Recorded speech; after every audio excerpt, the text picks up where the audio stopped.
اسے ایک دم خیال آیا. تب سکندر عثمان نے اس سے کہا تھا کیونکہ میں تمہارے لیے بہت دعا کرتا ہوں. سکندر عثمان بڑھاپے کی اس لاٹھی کو دیکھتے جو ان کے سب سے عزیز بیٹے کا ان کے لیے تحفہ تھا. اوکے. امین کے ذہن میں مزید سوالات تو آئے تھے لیکن وہ دادا سے بحث نہیں کرنا چاہتا تھا.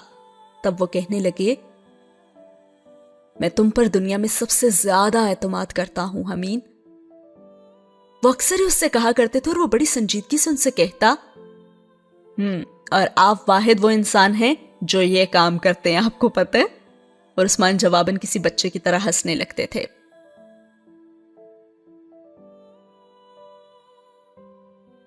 جب میں اس دنیا سے چلا جاؤں گا نا تو یہ رنگ تم امامہ کو دے دینا، ٹھیک ہے؟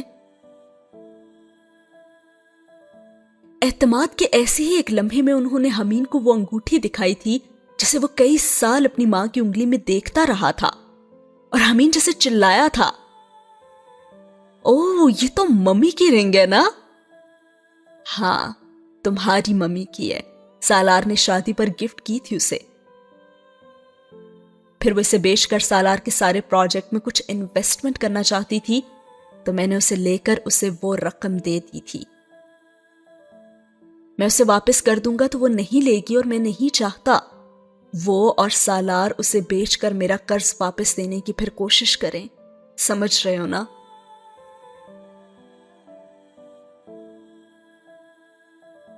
سکندر عثمان بتاتے گئے تھے اور انہوں نے اسے ایک تھیلی میں ڈال کر اپنی وارڈروب کے ایک چور خانے میں حمین کے سامنے رکھا تھا، اور وہ چور خانہ حمین نے پہلی بار دیکھا تھا. تب حمین نے بڑی سمجھداری سے سکندر عثمان کو یہ مشورہ دیا تھا کہ آپ اسے لاکر میں کیوں نہیں رکھوا دیتے؟ وہ مسکرائے تھے. لیکن بیٹا میرے مرنے کے بعد لاکر سے جو کچھ بھی نکلے گا اس ساری اولاد کی مشترکہ ملکیت ہوگی، کوئی بھی یہ امامہ کو نہیں دے گا، سکندر نے کہا تھا. لیکن دادا آپ اپنی وصیت میں بھی تو لکھ سکتے ہیں نا؟ سکندر اس کی بات پر ہنس پڑے تھے اور کہنے لگے میری اولاد بہت اچھی ہے لیکن میں زندگی میں ان سے بہت ساری باتیں نہیں منوا سکتا، تو مرنے کے بعد کیسے منوا سکوں گا؟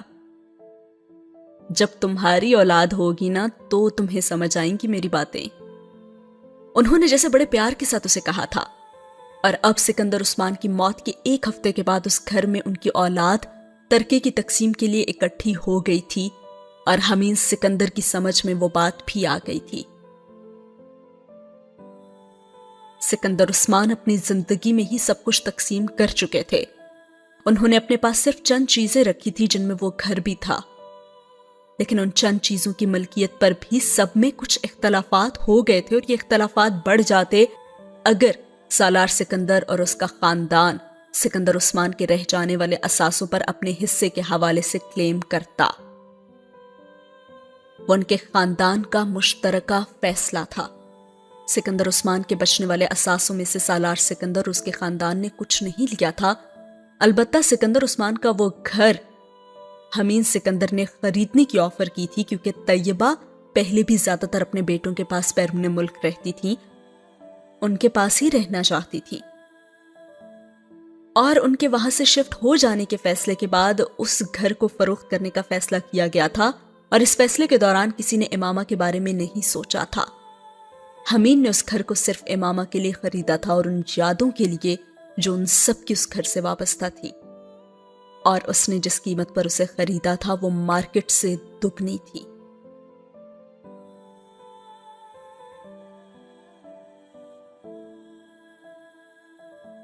اگلا سین شروع ہوتا ہے سالار، امامہ اور حمین سے، اور وقت آ چکا ہے کچھ امانتیں لوٹانے کا جو عثمان سکندر نے صرف اور صرف حمین کو بتائی ہوئی تھی. کسی نے صحیح کہا تھا کہ مرنے کے بعد رشتے بھی بہت جلد ختم ہونے لگتے ہیں، سب کو اپنی اپنی فکریں پڑ جاتی ہیں، کس کو کتنا حصہ ملے گا، ہر کوئی اپنی اولاد کے بارے میں سوچنے لگتا ہے، اور جانے والے کا دکھ آہستہ آہستہ ختم ہونے لگتا ہے، اور فکریں جو رہ جاتی ہیں وہ یہ ہوتی ہیں کسی نے کیا خوب لکھا ہے کہ ہم مر گئے تو سب کو دفنانے کی فکر ہوگی، کسی کو قبر کی تو کسی کو لے جانے کی فکر ہوگی۔ میرا نام پکارا جائے گا مسجد کے میناروں میں، کہیں دیر نہ ہو جائے جنازے کی فکر ہوگی۔ پہلے روتے تھے میرے مرنے کے افسوس میں، ہم چلے گئے تو ان کو کھانے کی فکر ہوگی۔ جوں ہی شام ہوگی پریشانی بڑھ جائے گی، کتنے مہمان آ گئے سلانے کی فکر ہوگی۔ پھیکے چاول بنائیں گے سب گوشت بنائیں گے، سب کو برادری میں عزت بنانے کی فکر ہوگی۔ کس کو باپ کے ترکے میں سے کتنا حصہ ملے گا، سب کو اپنے اپنے حصے کی فکر ہوگی۔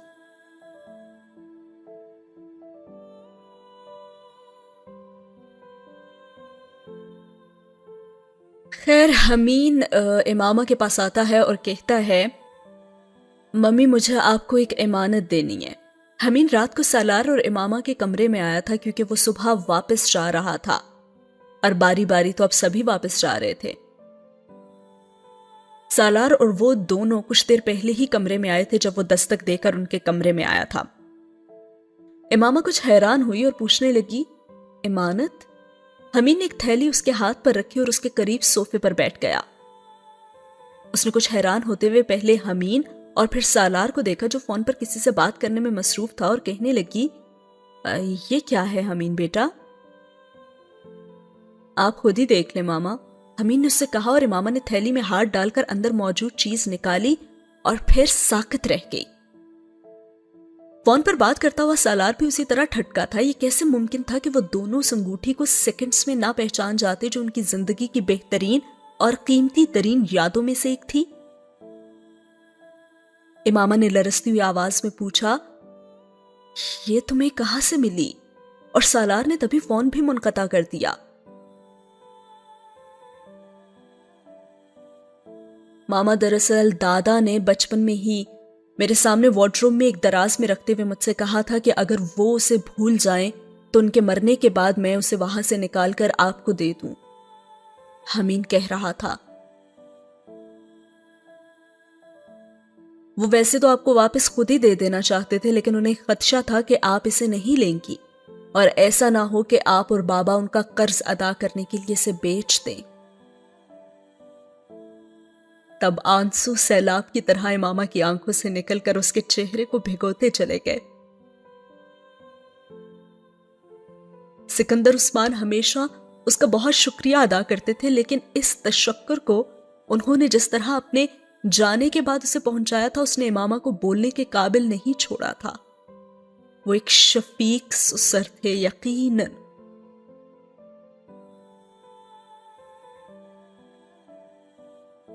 اپنے اس بیٹے سے محبت بھی تو انہیں بہت تھی، سالار سکندر، جسے اپنی وہ اولاد وہ کہتے تھے جو ان کی سمجھ میں کبھی نہیں آتا تھا، لیکن پھر بھی اس کی باتوں، اس کے کارناموں سے متاثر ہوئے بغیر بھی نہیں رہ سکتے تھے۔ اور اب ان کا پوتا حمین جو اپنے باپی کی کاپی تھا، اس سے بھی تو بہت پیار تھا انہیں۔ اور زندگی کے اس مرحلے پر جب انہیں اپنوں کی سب سے زیادہ ضرورت تھی تو سالار سکندر نے ان سب کو، جب اس سے خود بھی ان کی ضرورت تھی، اپنے باپ کے پاس بھیج دیا تھا۔ محبت تو دونوں طرف سے ہی برابر تھی۔ تبھی سالار حمین سے اب کہنے لگا کہ تم نے پہلے کبھی بھی اس رنگ کے بارے میں ذکر نہیں کیا بیٹا۔ سالار نے اپنے سامنے بیٹھے اپنے اس بیٹے کو دیکھا جو آج بھی ویسے ہی عجیب اور گہرا تھا جیسا وہ بچپن میں ہوتا تھا، اور وہ کہنے لگا، میں نے ان سے وعدہ کیا تھا کہ میں کبھی کسی کو اس انگوٹھی کے بارے میں نہیں بتاؤں گا۔ یہ ایک امانت تھی اور میں خیانت نہیں کر سکتا تھا۔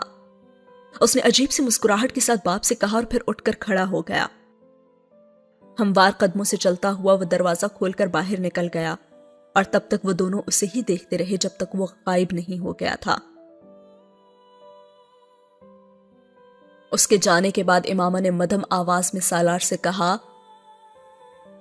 میں یہ انگوٹھی حمین کی بیوی کو دوں گی. اس پر اگر کسی کا حق ہے تو وہ صرف حمین کا ہے.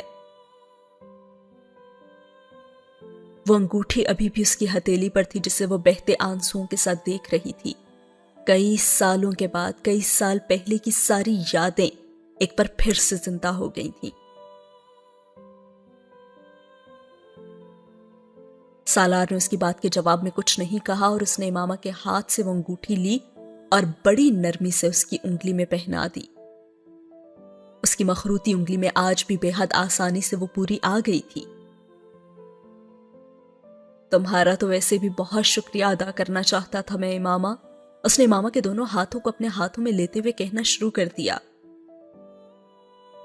تم نے پاپا کی جتنی خدمت کی ہے وہ میں بھی نہیں کر سکتا تھا اور نہ ہی میں نے کی ہے. ارے نہیں سالار، امامہ نے اسے ٹوکا تھا. اب تم مجھے شرمندہ کر رہے ہو. نہیں، مجھے اگر زندگی میں دوبارہ شریک حیات کا انتخاب کرنے کا موقع ملے تو میں آنکھیں بند کر کے تمہیں چنوں گا. اور وہ نم آنکھوں کے ساتھ کھلکھلا کر ہنس پڑی. اپنا ہاتھ چھڑاتے ہوئے اس نے ہاتھ کی پشت پر سجی اس انگوٹھی کو دوبارہ دیکھا. 16 سال کی جدائی تھی جو اس نے اس گھر میں سالار سے الگ رہ کر جھیلی تھی. وہ تب چند سال یہاں گزارنے آئی تھی اور تب وہ جیسے تلوار کی ایک دھار پر ننگے پاؤں چل رہی تھی. وہ سکندر عثمان کا خیال رکھتے ہوئے دن رات سالار کے لیے خوفزدہ رہتی تھی. اور اس نے سالار سکندر کو تو یہ نہیں بتایا تھا، مگر اس نے یہ دعا کی تھی تب کہ اگر سکندر عثمان کی خدمت کے عوض اسے اللہ نے کوئی صلہ دینا تھا تو وہ سالار سکندر کی زندگی اور صحتیابی کی شکل میں دے دے. اور آج 16 سال بعد اسے لگتا تھا کہ شاید ایسا ہی ہوا تھا. اس کی زندگی کے ان 16 سالوں کے بعد بالآخر ایک بار پھر سے وہ سالار اور اپنے بچوں کے ساتھ مستقل طور پر امریکہ جا کر رہ سکتی تھی. بے شک وہ اپنے رب کی کسی بھی نعمت کا شکریہ ادا نہیں کر سکتی تھی، اور بے شک ہم بھی اپنے رب کی کسی بھی نعمت کا شکریہ ادا نہیں کر سکتے. ہم گناہ کرنا نہیں چھوڑتے، لیکن اللہ عز و جل ہمیں نوازے ہی جا رہا ہے اپنی بہترین نعمتوں سے. اور ساتھ ہی ہوا یہ سین ختم. کافی پیارا اور ایموشنل کر دینے والا سین تھا. پرسنلی مجھے یہ سین کافی زیادہ پسند آیا. سچی محبت، سچی خدمت، دل سے کی جانے والی خدمت، محنت اللہ کبھی ضائع نہیں ہونے دیتا. اللہ دعائیں کبھی رد نہیں کرتا. آپ کی دعائیں کبھی رد نہیں ہوتی ہیں. کسی نہ کسی فارم میں آپ کو اس کا صلہ ضرور ملتا ہے. یا تو دعائیں قبول ہو جاتی ہیں یا پھر آپ کی ان دعاؤں کے بدلے اللہ آپ کو ان کا صلہ ضرور دے دیتا ہے. یہاں پہ وہ خدمت جو امامہ نے سچے دل سے اپنے سسر کی تھی اور اس کے بدلے میں اس نے اللہ سے دعا کی تھی کہ سالار سکندر کی صحت یابی کی. اور آج آپ دیکھ سکتے ہیں 16 سال کے بعد بھی الحمدللہ سالار سکندر بالکل ٹھیک تھا. تو بات صرف ہے کامل یقین کی. اللہ پہ یقین رکھیں تو اللہ وہاں سے آپ کو دیتا ہے جہاں سے آپ سوچ بھی نہیں سکتے. وہ ناممکنات کو آپ کے لیے ممکن بنا دیتا ہے، اور انہی کو ملتا ہے جو سچے دل سے کامل یقین رکھتے ہیں اللہ پہ.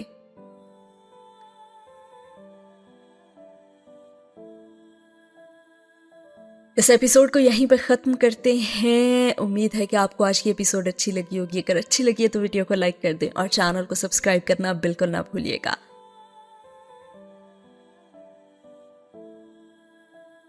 ناول میں مزید 2 سے 3 ایپیسوڈز آئیں گی اور یہ ناول ختم ہو جائے گا انشاءاللہ. رکھیے گا اپنا بہت سارا خیال. اللہ حافظ.